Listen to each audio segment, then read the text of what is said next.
Good afternoon, everybody, and welcome to Bayou Bets for Monday, June the 27th. I'm Zach Ewing, and I promise this is not a solo show, at least not entirely a solo show, as in just a few minutes, I will be joined here on our bet.NOLA.com Sports Betting Monday show by Eric Biggio, who is the head of trading for Caesars baseball team. And he is going to go through a Major League Baseball midseason odds review with me. So that is coming up in about 5 minutes, and we're looking forward to that. A reminder, in the meantime, a couple of things to take care of.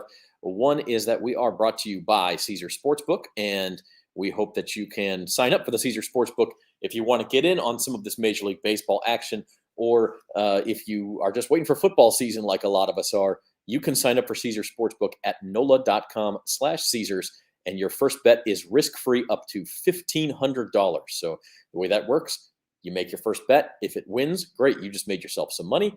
If you lose, you get another crack, another bite at that apple, and you can, up to $1,500, have a second chance and basically try to win all of that money all over again. So go to NOLA.com/Caesars for that. A couple of other things to take care of before Eric joins us here in a few minutes. It was a big weekend for sort of breakthrough championships. If you get our Bayou Bets newsletter in your inbox, which if you don't, sign up at bet.NOLA.com for that. You know that we were sort of tracking all of this, and one of them was the Stanley Cup final. It finished up last night. Colorado Avalanche beat the Tampa Bay Lightning 2-1 in Game 6. That finished the series 4-2. Always kind of weird when a team doesn't get to close it out at home. The Avs had a chance in Game 5 at home and lost, so they go fly across the country and finish it off. Their fans don't get to see it, but I'm sure they were all watching on TV and got to see them raise the Stanley Cup and skate it around the ice. Always one of my favorite things in sports. And so congrats to the Avs. They were among the preseason favorites in the NHL, by the way. You see there at the bottom, plus 550 preseason, very low odds to win the Stanley Cup, and so they do cash. Still a nice payday, obviously, if you bet on Colorado, but not quite as nice of a payday as it would be for those who had the gumption, had the guts, had the glory to bet on the Ole Miss baseball team. And I'm sure around here, college baseball is one of the king sports, and so everyone's aware that Ole Miss won its first national title yesterday. So one of LSU's rivals. But it's interesting, as you talk to LSU fans, it seems like a lot of them are genuinely happy for Ole Miss here. And I get that. Like, look, LSU has 5 national championships already. And yes, it's been too long since they've had one for most of the fan base, and they're definitely desperate to get back to that mountaintop. But this is Ole Miss first. They're your neighbor. They're coached by Mike Bianco, who is an LSU graduate. They just got hot at the right time. I mean, Ole Miss was the last at-large team in the NCAA regional field, and they get all the way to Omaha, and then they take care of business. They won Saturday night's game, and then they win Sunday afternoon with a comeback, 3 runs in the 8th inning, beat Oklahoma 4-2, win the series, and you see there at the bottom let's just say a $10 bet on Ole Miss pre-tournament paid tremendous odds, paid you $600 back at 60-1 odds. So Ole Miss, we've been telling you all season long, we've been telling you, don't bet on the favorites in college baseball, at least not before the end of the year. Tennessee was almost even money all year long. No sense in that. And so Ole Miss was the correct answer. 60-1, they get it done. And we'll ask Eric a little bit about that too when we get there. We will bring Eric Biggio, Caesars lead trader for baseball, on here in just a minute. One more housekeeping note I did want to mention, though, if you haven't already, Jim Derry's on vacation. That's why he's not here today. But log on to any major podcast platform, or you can find it on bet.NOLA.com. Check out Jim's Friday Datitude podcast. He and Jeff Duncan were able to get Saints GM Mickey Loomis on the podcast for like a 25, 30-minute conversation. Just really good stuff. You don't have very many opportunities to hear Mickey Loomis in a one-on-one or 2-on-1 setting, as it were, like that, where he can just talk about what he saw from the offseason, what he expects this season. And I can tell you, just from listening to it, Mickey Loomis is excited about this team. No Drew Brees, obviously, no Sean Payton. This is a new era for the New Orleans Saints. But as you can see from these odds, they just kind of keep ticking down. The smart money is on the Saints a little bit. That win total at the bottom there was 7.5 when the offseason started. Now it's not only gone up to 8, but you're paying minus 140 on the over 8. And so if you didn't get in on this, the NFC South, they were 5-1. Now they're plus 380. If you didn't get in on this, the boat may have passed, but the Saints are very excited about their season. Still waiting answers on Alvin Kamara, to a lesser extent on Michael Thomas if he'll play. But Mickey addresses a lot of that. So go to any major podcast platform, Spotify, Apple Podcasts, Google Podcasts, any of that, and check out Datitude on Friday. Jim took some time off. He took a day out of his middle of his vacation to record and produce that podcast. That's how special it is. So make sure you do that. And speaking of special, you are watching Bayou Bets for June the 27th, and this is our Major League Baseball midseason odds special. And with that said, we'd like to welcome on to the program Eric Biggio, the head of baseball trading, at Caesars. And here he is. Eric, how are you today? Oh, I'm not sure we can hear you, Eric. At least I can. We'll see if we can get the audio figured out there. Oh, doesn't say you're muted. Let me see. See if we can hear Eric here. He's on to talk about Major League Baseball odds. Eric, are you with us? We can see you, but we can't hear you. At least I can't. If someone can hear Eric, comment and let me know that I'm the only one who can't hear him, and that will narrow down what the problems are. Eric is going to log off and try to come back on. Maybe he can find a mic. But in the meantime, just to reiterate what I just said, listen, the Saints are excited about their offseason. Mickey Loomis is excited about their offseason. You can hear that on Datitude. This is a pretty good team. I mean, they had one of the best defenses in the NFL last year. And one of my favorite bets, by the way, that's not listed on this list is Saints odds in the division, win total, in the division is just 3. They just have to win 3 out of 6 games to get you a push. They have to win 4 to win that bet for you. But it's at even money. And if you think about it, Atlanta and Carolina, look, the Saints got to win at least 2 of those games. They probably could win 3. They'll be favored in all 4 of those games. If they could win 3 of those 4, that's a push right there. And then they've just got the split with Tampa Bay, a team that even since Tom Brady arrived, the Saints have really dominated that series. They've won 4 out of 5 against Tom Brady's Bucks, with the exception, of course, being the playoff game, the one everybody wanted. But during the regular season, they've won all 4. And they've just got to win 1 of those 2 plus 3 out of 4 against Atlanta and Carolina. Really like that bet on Caesars. You are watching Bayou Bets. We're awaiting Eric Biggio, head of Caesars Trading for baseball. Couldn't get his mic to work. We couldn't hear him when he was on a minute ago. So we'll see if we can get Eric to rejoin. But in the meantime, let's take a look at some of those major league odds as we go forward here. For the first time, one of the reasons I was glad we had Eric on today, for the first time this weekend, actually for the first time in several years during the regular season, the LA Dodgers are no longer the favorites to win the World Series. That honor now belongs to the New York Yankees. And let's see if we can't get Eric on. We'll try one more time. Eric, are you with us? I am. Can you hear me better now? I can hear you. That's fantastic. Okay, great. So sorry about that. No, that's okay. How are you today? Doing well. Yourself? I'm doing just great. We're talking baseball. It's summertime. I was just writing in our daily best bets. Like, this is sort of the start of the sports betting year, and it starts out with just a month of Major League Baseball, and you have some Wimbledon and some NASCAR and golf and things to bet on. But as we all await football, this is really the time when baseball betting kind of takes center stage. We do. We finally got it all to ourselves now with the Stanley Cup wrapping up last night. So the focus will be all on baseball going forward. Well, it's just showing some World Series odds, and I do want to ask you about the College World Series as well. But let's take a look at these World Series odds.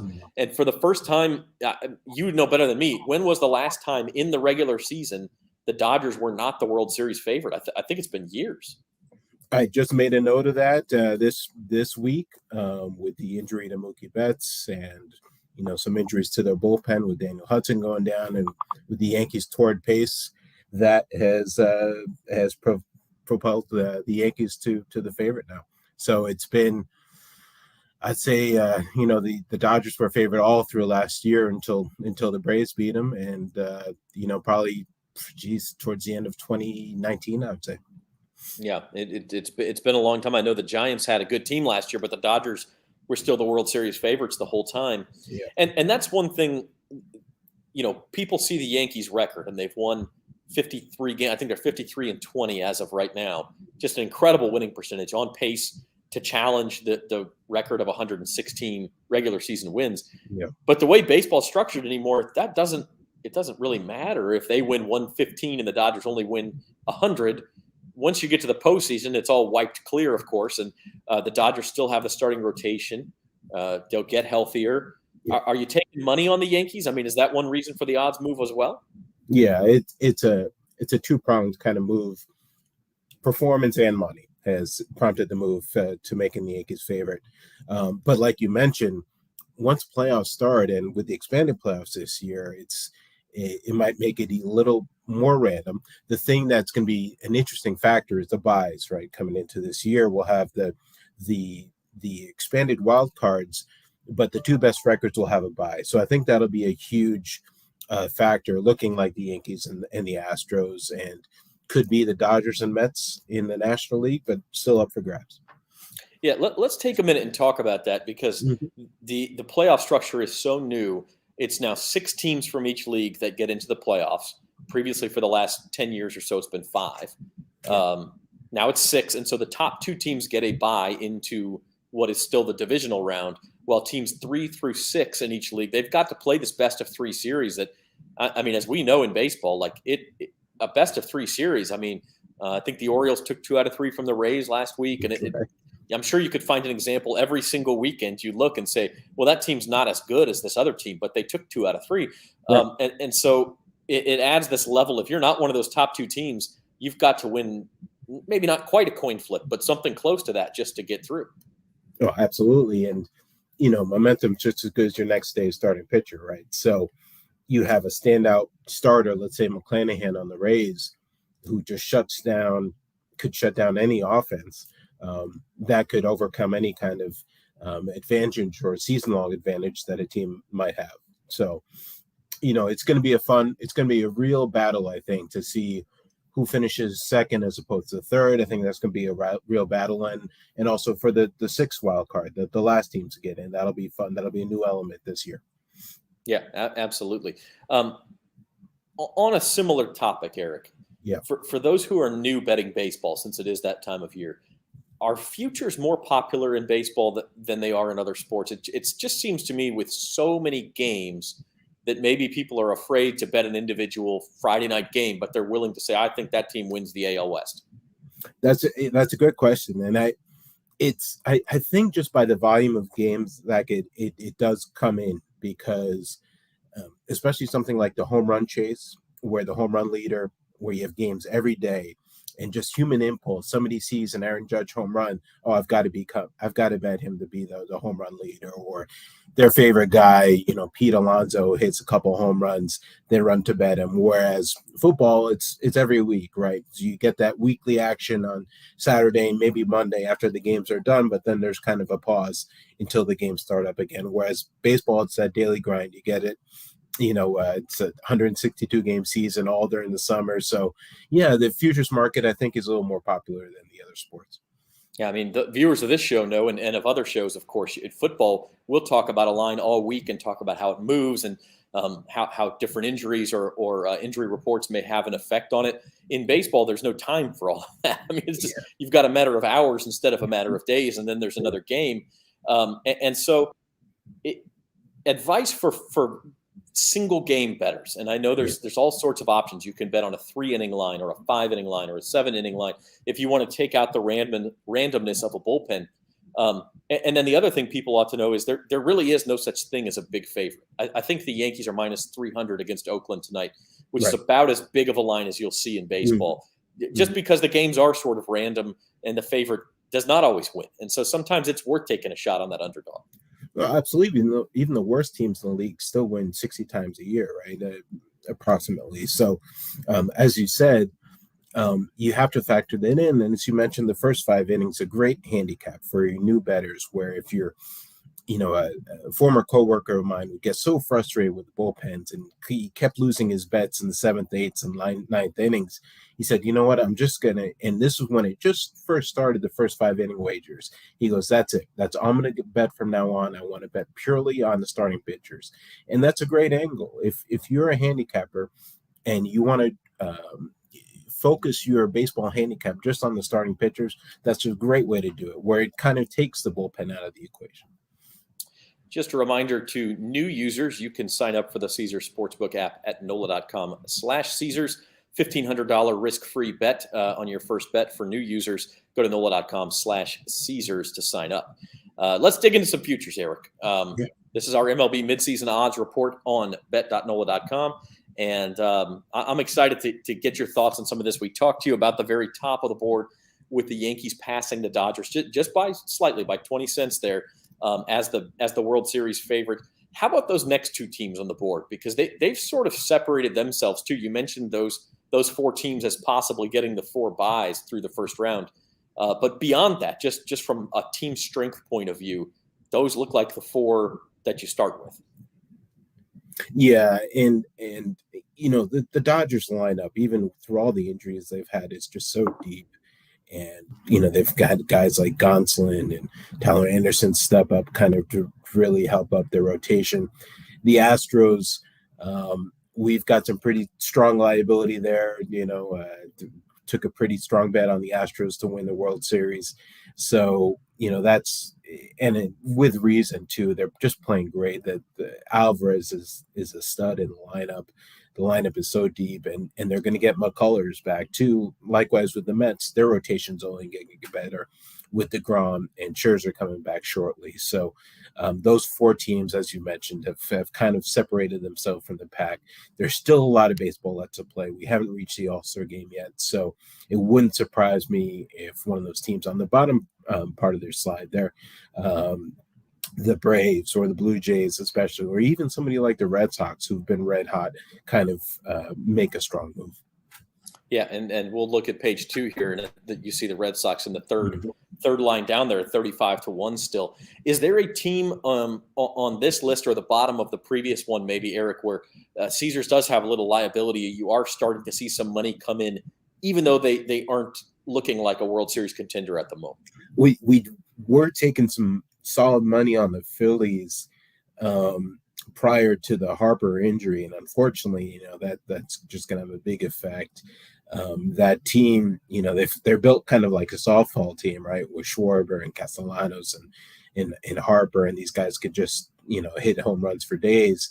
And they still have some pitching, right? With Nola and Wheeler, so they were attracting some money, public and some sharp money on top of that. But with that Harper injury, really kind of deflates things. The Red Sox, as mentioned, though, that's a team especially they've got a big series coming up with Toronto coming up right now. If they show well there, I wouldn't be surprised if their odds continue to drop. Did the Bryce Harper, by the way, broke his thumb, I believe it was, hit by a pitch over the weekend. He's going to miss a significant chunk of time, maybe most of the rest of the regular season. How did that shift your odds on the Phillies? They're 40-1 now. What were they pre-Harper?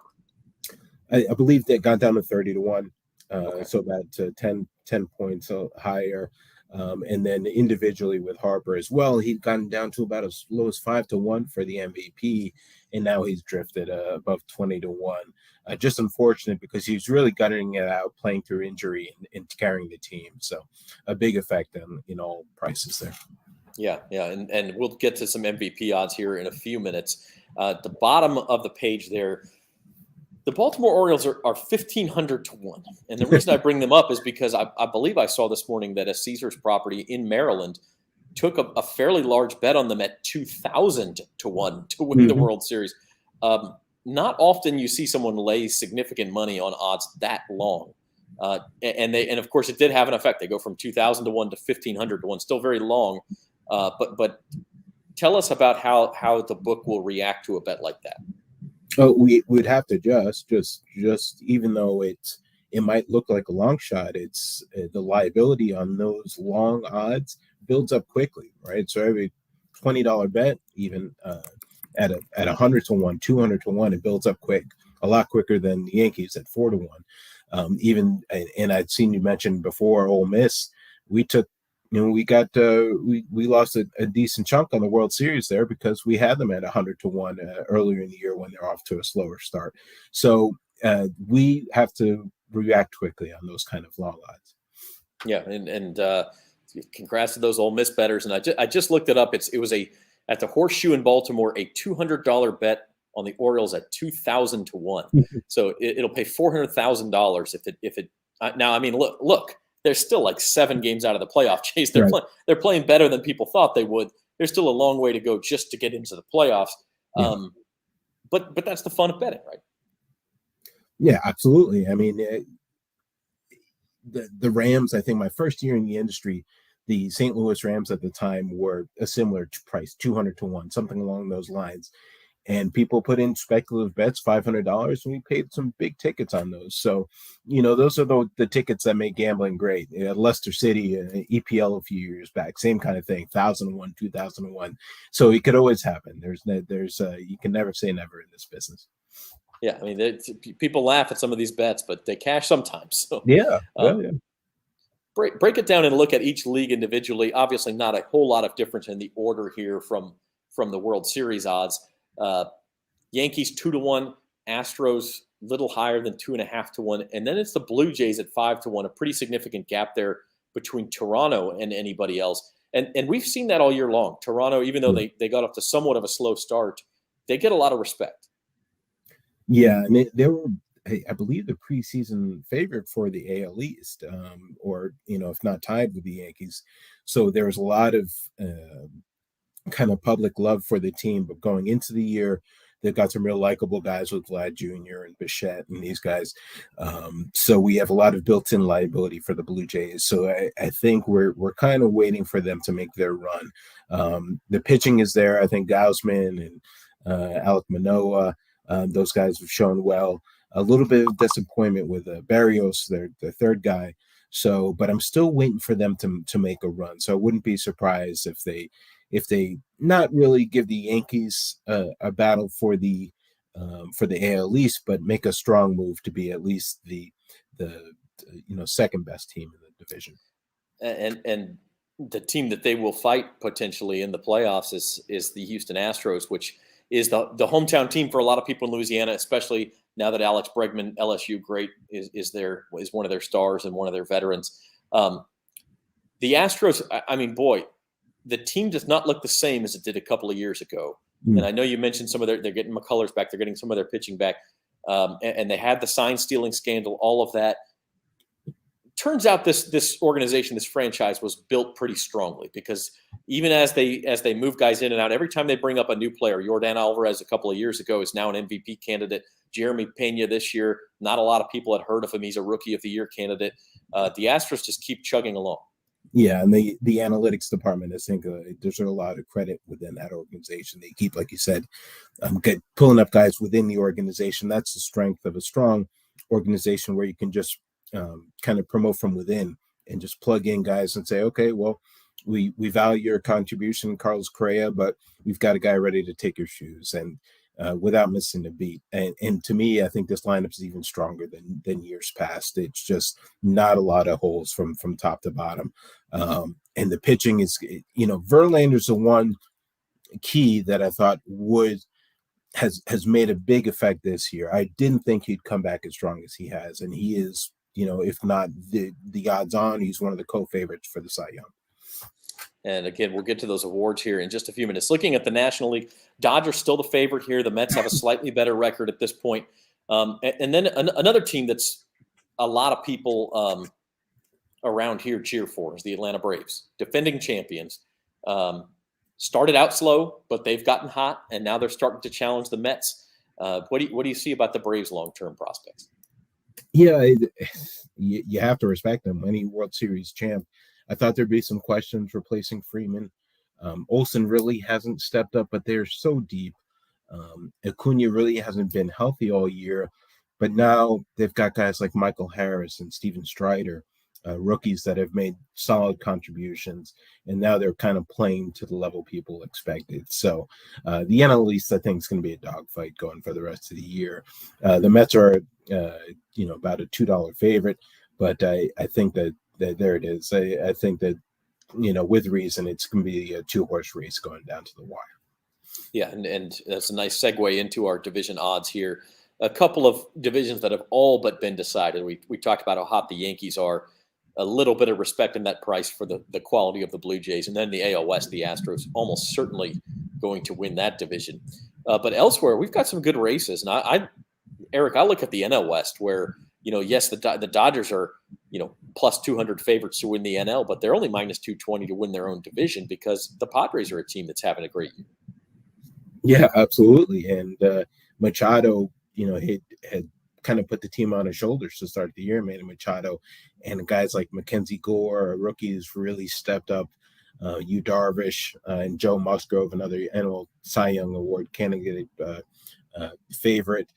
They are absolutely in the mix. And, while the Dodgers had just, with their depth, have kind of motored on any more, let's say Freddie Freeman goes down for a little bit, it wouldn't surprise me at all to see San Diego kind of take the lead in that division. We'll get into some of the awards here as we continue on our Bayou Bets Major League Baseball midseason odds review. Speaking with Eric Biggio, Director of Baseball Trading at Caesars. Happy he's here with us. And Eric, one question for you. With the volume of baseball, what is your day like? How do y'all handicap the odds, and what sort of team do you have to scour box scores and say, hey, Jeremy Pena hit 2 home runs last night. We need to adjust these Rookie of the Year odds. Is it just looking at the way the money flows and letting that tell the story, or are you scouring those box scores every morning to see if you missed something? It's both. It's everything. It's we have guys on duty that are constantly, watching all the games, keeping track of Twitter, any type of injuries, we have so many markets up right now, which is a lot of fun. Like I said, the home run leader, we keep the regular season win totals up and running all year. So it's something we just have to stay on top of. So I have guys in the morning that are on Twitter. Hey, this guy's been called up. This guy's might be injured, might be out for the day. And as the games are going on during the day, making live adjustments to our future prices. So one of the markets we have available is who will be the home run leader, Aaron Judge versus the field. So it's an interesting one where Aaron Judge has got the lead for home runs, but anytime Yordan Alvarez or Pete Alonso has a multi-home run game, we've got to make some adjustments there. Likewise, if Judge hits a home run, we have to adjust that price as well. So we have to do a lot on the fly, and then the day-to-day where we're just booking the games and making the prices for the next day. That's kind of a routine as well, where we get together, come up with the prices, and then put them up for wagering. It's got to be a great Slack channel to be a part of. The Caesars baseball, just adjusting everything on the fly, and there's 10 games going on at the same time, and Lord knows what could happen. You mentioned the home run leader odds. I think Aaron Judge is minus 120 to lead baseball in home runs. He's almost the same odds as he is the MVP in the AL at minus 115. Such a tremendous start. He's on pace, I think, for 62 home runs right now. The only thing that could stop him maybe from winning the MVP now, of course, an injury changes everything. We'll talk about that in the NL race. But also Shohei Ohtani is such a unicorn that the guy goes and hits 2 home runs one night and strikes out 13 the next night. And you have to take money on him after something like that happens, don't you?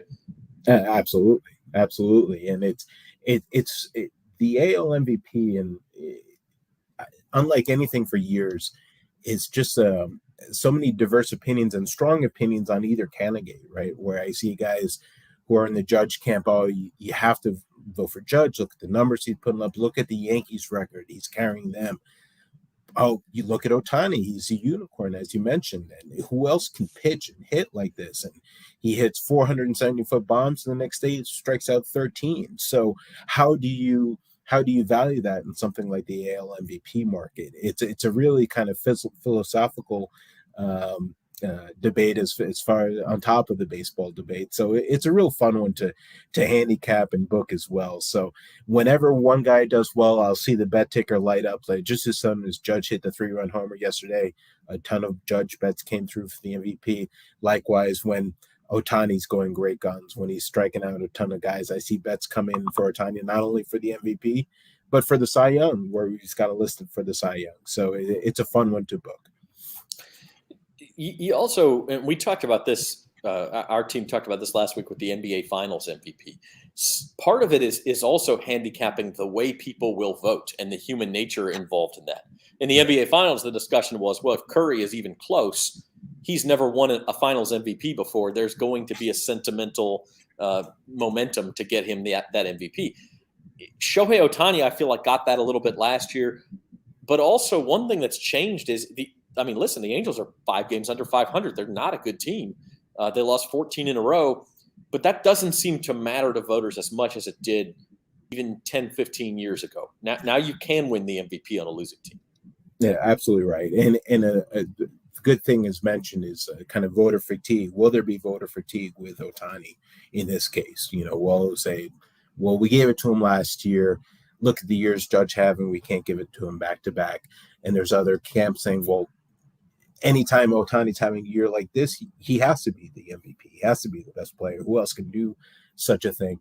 The one thing to me that if I was a voter, like you said, it's humans voting on this. It's not robots, right? It's not just purely numbers. Ohtani and Trout kind of laid an egg in the Bronx when they were there. Ohtani got roughed up a little bit. So I think that might factor into some of the voters' minds, not only nationwide, but especially some of the Northeast voters might kind of look at that and say, well, on the big stage, he didn't produce. So we'll see. We'll see how it comes to fruition. Yeah, absolutely. A fun one to follow. In the National League, Paul Goldschmidt has become almost an odds-on favorite, plus 125. We talked about injuries to Mookie Betts there on the bottom line. Also, Manny Machado's been out more than a week now, as you mentioned, after carrying the Padres for the first couple of months. How does that affect his odds? It's a week. It's not supposed to be a long-term injury, but obviously he's missing a chance to, A, win games, and B, sort of add to his counting stats, his home runs and his RBIs. Yeah, the NL is a tricky one, right? It's even just a week ago, 4 of the top 7 guys were banged up. It was Machado, Betts, Harper, and even Acuna on the Braves. So it's a really tricky one to not only handicap their current production, but how much time are they going to miss? So the one kind of thoroughbred who's muscled through everything has been Goldschmidt, and he's been a real interesting one where I thought his peak years were with the Diamondbacks, and he might have been on the decline going to St. Louis. But I couldn't have been further from the truth. I couldn't have been more wrong on that one. He's been amazing. So if he continues to do what he's doing, he'll be the winner. Moving on to the Cy Young races, Eric. Actually, let's do Rookie of the Year first. I had these backward. Sure. We'll do Rookie of the Year. O'Neal Cruz only came up for the Pirates a couple of weeks ago. It just speaks to how wide open this race is. Seiya Suzuki of the Cubs, I believe, was the preseason favorite, and a month in, he was a pretty heavy favorite. But then he started to peter off. Then he's been out for a month. Nolan Gorman of the Cardinals came on. Mackenzie Gore of the Padres came on. But you mentioned Harrison Strider for the Braves, and then O'Neal Cruz, all guys who haven't been up all year, who are taking advantage of that void. Yeah, and it's been NL Rookie of the Year is wide open. It's a challenging one to book. It's Cruz opened the favorite. He was the top of our odds start before the year. I believe he was similar price, and we were just questioning. I keep asking our baseball traders, when are they going to ever call him up? And people just throw their hands up. Who knows what the Pirates are doing? And then finally they call him up, and he's produced, and he's shown why he's a legitimate favorite. The guy's a stud, 6'7" shortstop who throws 97-hour bullets from short, and he can hit rockets off the bat. So he's really impressive to watch. And as you mentioned, Suzuki came out like a house of fire and went to $1.50 favorite, I think, at one point during the year. And he's drifted with injury. He hasn't really produced as of late. So it'll be wide open going forward.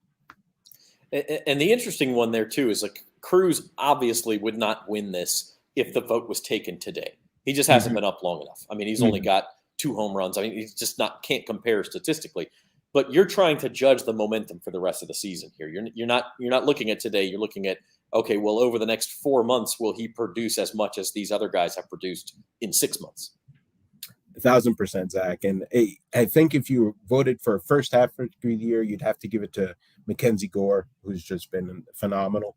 But you're also projecting the rest of the year, right? So then you're looking at somebody like Michael Harris, who's just called up recently as well, but he's hitting over 300, and he looks like the Braves have no plans to remove him from the lineup, right? So you have to look at projected at bats and performance as well. So your top three guys, I think, are you're going to be your candidates going forward.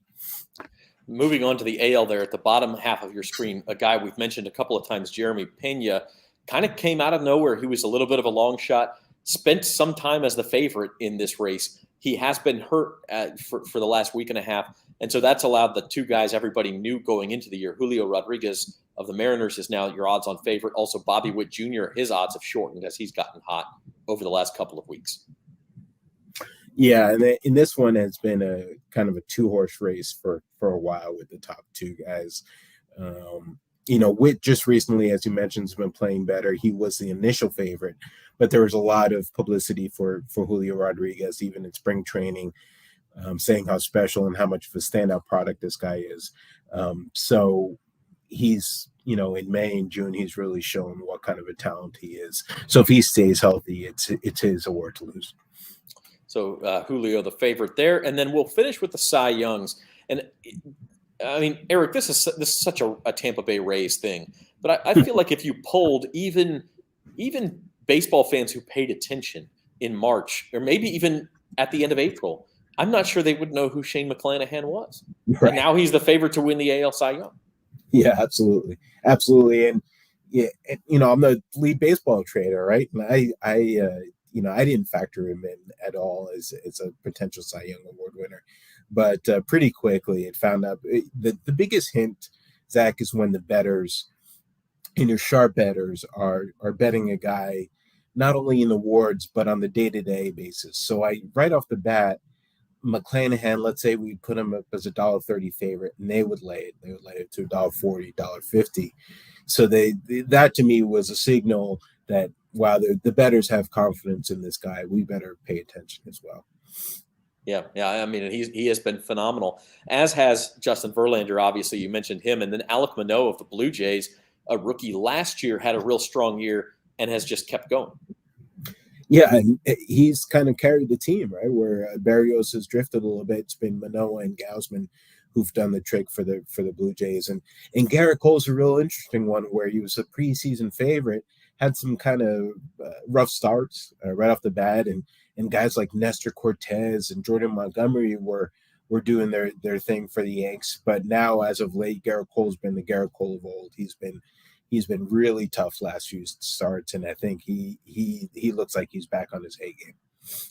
In the National League, I felt like going into the season, this was maybe the most wide open awards market. I mean, Corbin Burns of Milwaukee won it last year. Shout out Bakersfield, California. But, he did. I mean, look, he didn't throw a lot of innings for a Cy Young Award winner. It was going to be hard for him to repeat that. Brandon Woodruff was the same thing for the Brewers, and he's had an injury, so he's kind of off. Walker Buehler's been hurt. It's been a little bit difficult to handicap going through the season. But Sandy Alcantara of the Marlins, another name maybe not a ton of people know, probably more than McClanahan, but he's taken the bull by the horns. Yeah, and he's a workhorse. If you watch him pitch, 7 innings every time. He's kind of a throwback, one of these guys where the manager Mattingly gives him the ball and says, okay, I'll have somebody ready for you in the 8th inning. That's about it.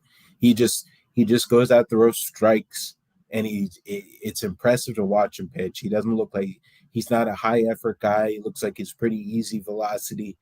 So he's tough. He's always around. He's just got great command. So he's fun to watch pitch. just because of that. He's a treat to watch. Musgrove for the Padres, again, electric stuff. Once he, and you look at this list, and I think of the Pirates that had both Garrett Cole and Musgrove and some of the relievers on the Yanks. Boy, I mean, what a staff they could have had.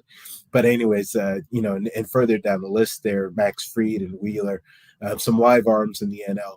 It's Alcantara. If he keeps going away, he's going to be tough to beat. All right, just a couple more for you, Eric, before we let you go. First of all, College World Series. You had mentioned you were in charge of the handicapping for that through the regionals, super regionals, through Omaha.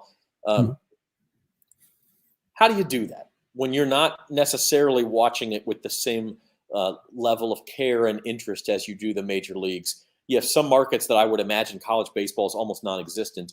You have other markets like Louisiana where a lot of people bet on it, and so the question is, how do you go into an NCAA regional and say this is how we'll handicap Southern Miss versus Kennesaw State? Right. Where do you start? It's a good question. And full disclosure, I love watching college baseball, but I'm not as familiar with it. I spend more of my time handicapping the majors. But thankfully, I've got a couple guys on my team. One, especially Robert Salazar, who's a college baseball specialist. He knows the players, he knows the teams.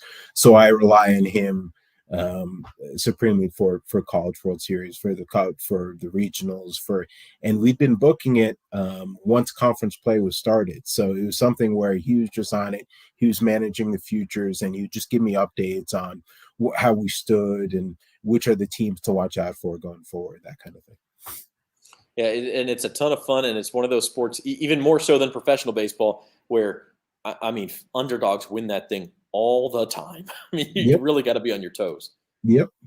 No, and once it got down to the College World Series future pool, I think we had Texas first, Stanford, Notre Dame were kind of the first three favorites. And I think Ole Miss was 10-1. I mean, exactly, one of the longer shots out there. And he said it. He goes, honestly, if I could, I would make every team 7 or 8 to 1, and have at it, kind of thing. Because he goes, Texas has the best pitcher, but they're not the deepest staff. So it's really it's up for anybody. Yeah, just a tremendously fun thing, but very difficult to predict. Speaking of which, I want you to just for our last question, take your trader hat off for a minute, put on your better hat. What is the long shot or futures bet you like the most for the second half of the baseball season, whether it's a World Series, a division, a win total, an award winner? What do you look at and say, man, that I could get behind that? I've seen some bets come across the bet ticker this morning, and if I were to tail a few bets, it'd be the Red Sox. Maybe Red Sox for the pennant, something along those lines. I like something around those 30 to 40 to 1 prices.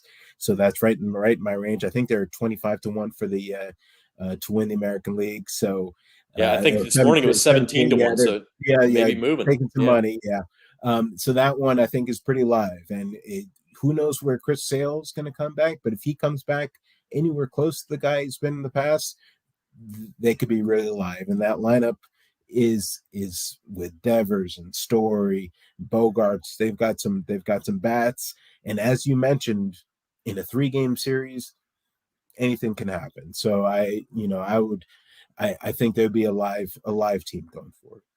All right, you heard it here first. If you haven't signed up for Caesars Sportsbook, NOLA.com/Caesars, you can use that free bet on the Red Sox, like Eric Biggio would advise. So, or on any of these other just tremendous markets out there. As he said, you could bet on win totals after every single day. If you think, this team's on a 10-game winning streak, they're garbage, I'm going to bet the under, or vice versa. The Angels lose 14 in a row, they'll be okay. Let's bet the over.